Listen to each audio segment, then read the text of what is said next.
கர்த்தராகிய இயேசு கிறிஸ்துவின் நாமத்தில் உங்களை அன்போடு வாழ்த்துகிறேன். இன்று ஆண்டவர் நமக்கு தரும் அற்புத வார்த்தை ஏசாயா 41:10. நீ பயப்படாதே, நான் உன்னுடனே இருக்கிறேன்.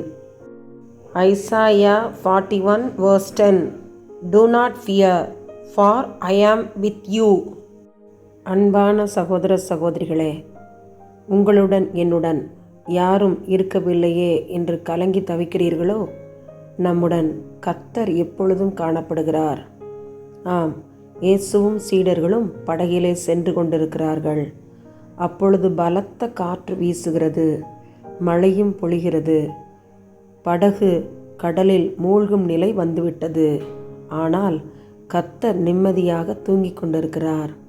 அதனை சீடர்கள் மறந்து போனார்கள். இயேசுவே, நாங்கள் மடிகிறது உமக்கு கவலை இல்லையா என்று கேட்கிறார்கள். ஒருவேளை படகு கடலில் மூழ்கினால் இயேசுவும் மூழ்க வேண்டும் என்று அவர்கள் மறந்து போனார்கள். கர்த்தர் அவர்களுடன் இருந்தார். புயல் வந்தது, காற்று வந்தது, மழை வந்தது.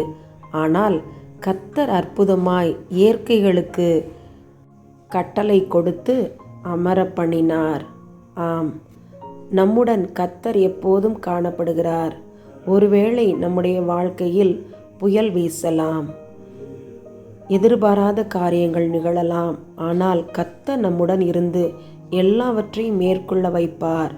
ஆம், கர்த்தர் நம்முடன் இருப்பதை நாம் உணர்வோமாக. ஆம், நமக்கு எந்த தீங்கும் நேராது. ஆமன். நான் உன்னுடனே இருக்கிறேன் என்று திருவுளம் பற்றினவரே, பரமபிதாவே, பரிசுத்த ஆவியானவரே, தர்மியான ஜெப நேரத்துக்காக ஸ்தோத்திரம்.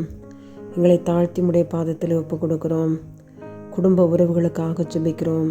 கணவன் மனைவி அன்புறவுகளுக்காக ஜெபிக்கிறோம்.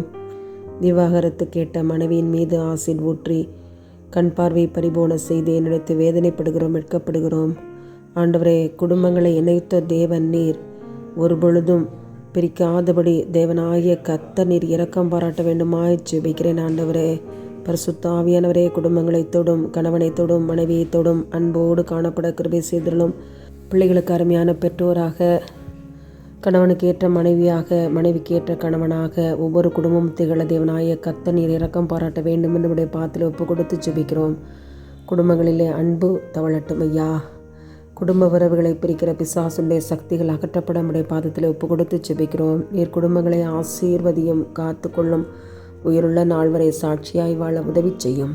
நம்முடைய சமூகத்திலே குடும்பங்களை ஒப்பு கொடுத்து ஜெபிக்கிறோம். இயேசுவின் மூலமாய் ஜெபிக்கிறோம் நல்ல பிதாவே. ஆமன், ஆமன்.